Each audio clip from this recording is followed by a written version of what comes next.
बात करेंगे हम 2025 कुंभ वालों की शनि की मूल त्रिकोण राशि की। कैसा रहेगी शादी, कैरियर, फाइनेंस, चैलेंजिंग टाइम कौन सा है, हेल्थ कैसा रहेगा, प्यार कैसा रहेगा।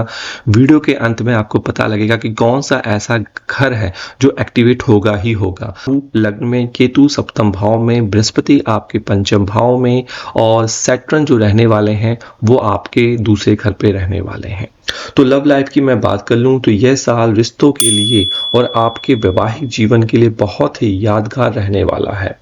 आप अपने पार्टनर के साथ अगर दिल में कोई कशिश है, लव इजहार करना चाहते हैं तो अवश्य कर पाएंगे।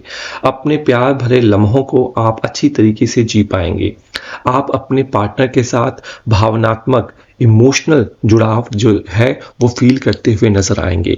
जुपिटर क्योंकि पंचम भाव में है जैसा कि आपको दिख रहा है, तो लव जो है आपका मैरिज में कन्वर्ट हो सकता है, लेकिन ध्यान रखिए राहु की पंचम दृष्टि भी पड़ रही है तो कुछ रुकावटें आ सकती हैं, कन्विंसिंग में आपको प्रॉब्लम आ सकता है। इस साल बृहस्पति जो है कुंडली के आप भाव को देख रहे हैं, लग्न को देख रहे हैं और नवम भाव को देख रहे हैं। ठीक है जी, शनि कुंडली के दूसरे घर पर बैठे हुए हैं।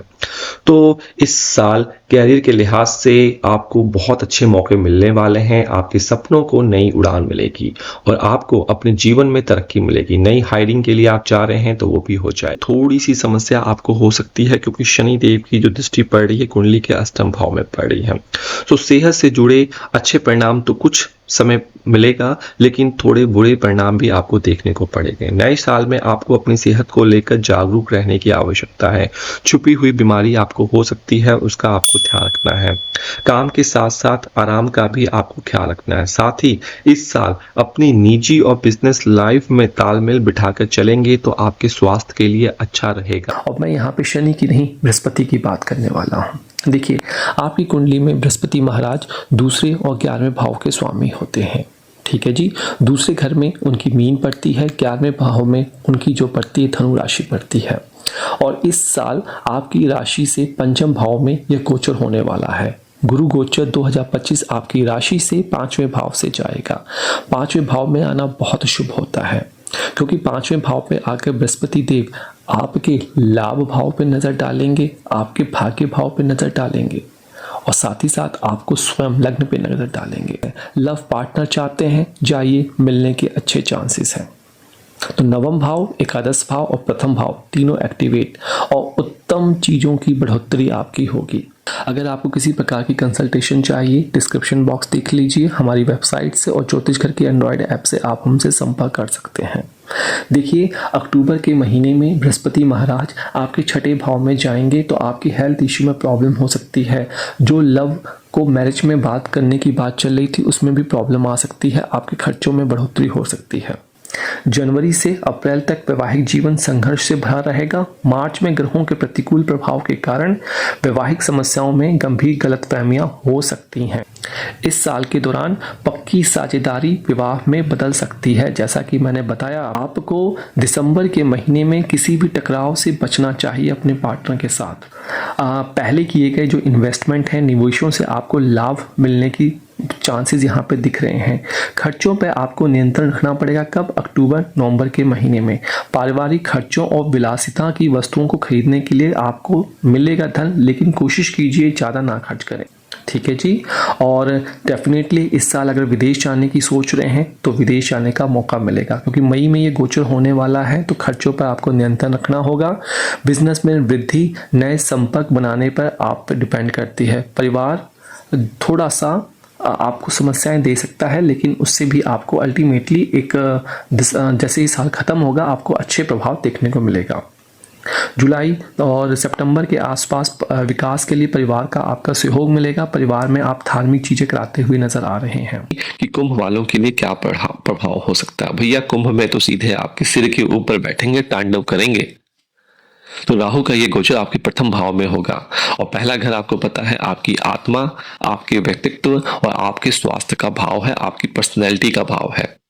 इस समय आपके व्यक्तित्व में निखार आएगा। आपका सोच, लॉजिकल माइंड, एनालिटिकल माइंड बढ़ेगा। आपको बहुत सारी नई दिशाएं मिलेंगी।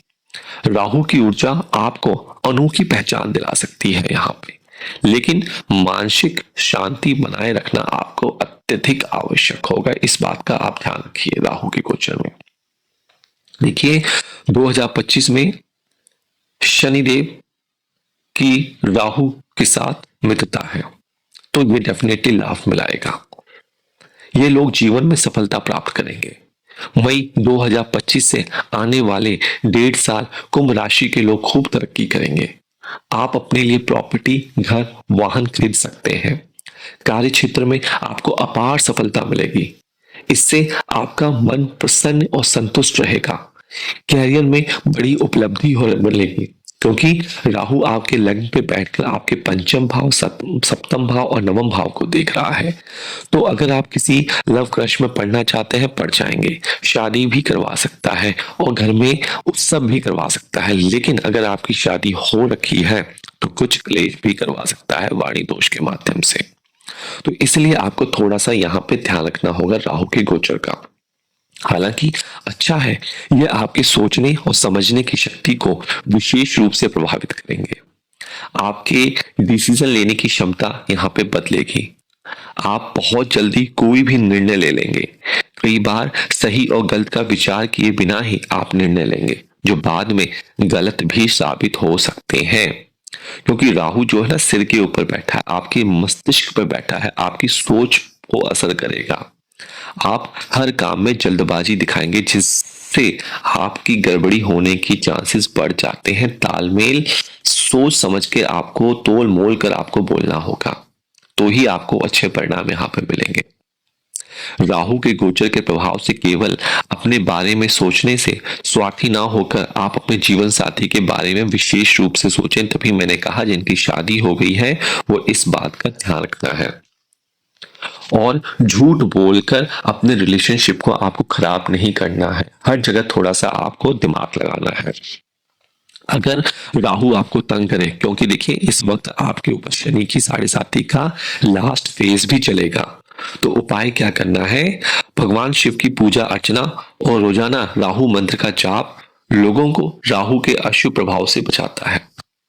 रात को सोने से पहले अपने बिस्तर के पास जौ रखें और सुबह उसे दान कर दें, किसी मंदिर में या पक्षियों को दान कर दें। तो भाई आपकी 7.5 का जो दूसरा फेज था वो तीसरे फेज में शिफ्ट होने वाला है। तो 7.5 की पहला दूसरा जिसमें आपने बहुत कष्ट झेले हैं, इस वाले फेज में अब वो जो समस्याएं हैं वो धीरे धीरे आपका कम होना स्टार्ट करेंगी। तो ये 7.5 का अंतिम चरण होगा। तो 2025, 26, 27 में आपको जो प्रॉब्लम आई थी वो धीरे धीरे आप देखेंगे कम होती हुई नजर आ रही है। लेकिन सावधान, 7.5 खत्म नहीं हुई है। शनि महाराज आपकी दूसरे घर में बैठकर आपके चौथे घर को तीसरी नजर डालेंगे, अष्टम भाव को आपकी 7वीं नजर और 11वें एकादश भाव को दृष्टि डालेंगे 10वीं। तो धन संचित करने की आपकी शिक्षा देंगे। आप डिफरेंट तरीके से धन को संचय करते हुए दिखेंगे। शनि आपको कठोर शिक्षा देंगे। किसी प्रकार का धन संचित अगर आप करना चाहते हैं तो आपको कुछ इजाफा करना पड़ेगा अपनी प्रैक्टिकलिटी के ऊपर। आपको कठिन प्रयासों से ही धन को संचित करने में सफलता मिलेगी। अगर आप विदेश जाना चाहते हैं, पीएचडी करना चाहते हैं या फिर आईलेट्स या पीटीई की है तो विदेश जाने के योग भी आपको सब दे सकता है, क्योंकि 8वां घर जो होता है ट्रांसफॉर्मेशन होता है, समुद्र को पार करने वाला घर होता है। क्योंकि शनि महाराज दूसरे घर में हैं, ये सेविंग पे भी फोकस करेंगे, धन को देंगे और सेविंग करने के लिए आपको मजबूत करेंगे। चौथे घर पे नजर है तो परिवार में उतार चढ़ाव आ सकता है। आपके कुटुंब के लोग आप में सहमति जता सकते हैं आपकी बातों से। आपकी संपत्ति के क्रय विक्रय से लाभ हो सकता है। अपने स्वास्थ्य को थोड़ा ध्यान आपको रखना होगा। बीपी की समस्या है, डायबिटीज़ की समस्या है, तो बहुत केयरफुल आपको रहने की आवश्यकता है। आपको क्योंकि दूसरे घर पे जा रहे हैं, दूसरे घर पे गोचर कर रहे हैं, बस कड़वी जबान से बात नहीं करनी, मीठा बोलना आपको सीखना होगा। आपका अष्टम भाव आपकी पत्नी या पति के मांगल्य भाव को देख रहे हैं तो उनको स्वास्थ्य संबंधी समस्याएं हो सकती हैं। अगर आप मेहनत करेंगे, अपनी प्रतिभा को जागृत करेंगे, अपनी हॉबीज को जागृत करेंगे तो आपकी मेहनत से आपकी आमदनी बढ़ोतरी हुई नजर आ रही है। शनि महाराज जुलाई से नवंबर के बीच रेट्रोग्रेड होंगे, तो जो जो चीजें मैंने बताई हैं इन चीजों में असंतुलन हो सकता है। जो समस्याएं 2024 में आपको घेर के रखी थी, इन महीनों में आपको फिर से घेर सकती हैं। धन संचय करने में समस्या आपको दे सकता है, खूब मेहनत ये डबल करवा देगा। इसलिए आपको थोड़ा सा पढ़ाई लिखाई पे कुछ किताबें पढ़ना स्टार्ट कीजिए, नॉवल पढ़ना स्टार्ट कीजिए, धार्मिक किताबें पढ़ना स्टार्ट कीजिए। देखिए आपके भाग्य कितना ज़्यादा अग्रसित होता है, कितना ज़्यादा आगे बढ़ता है। क्योंकि साढ़े साती खत्म नहीं हुई है। जो उपाय साढ़े साती के पहले फेज में आप करते आए हैं, दूसरे फेज में करते आए हैं, वही यहाँ पे कीजिए। क्या है? सबसे सिंपल, शनि का दान कर दीजिए या फिर शनि चालीसा का पाठ कीजिए। बहुत बढ़िया। आइए मीन राशिफल की बात करते हैं। अगर आपका चंद्रमा 12 नंबर पर बैठा हुआ है आपके बर्थ चार्ट पे, तो शनि महाराज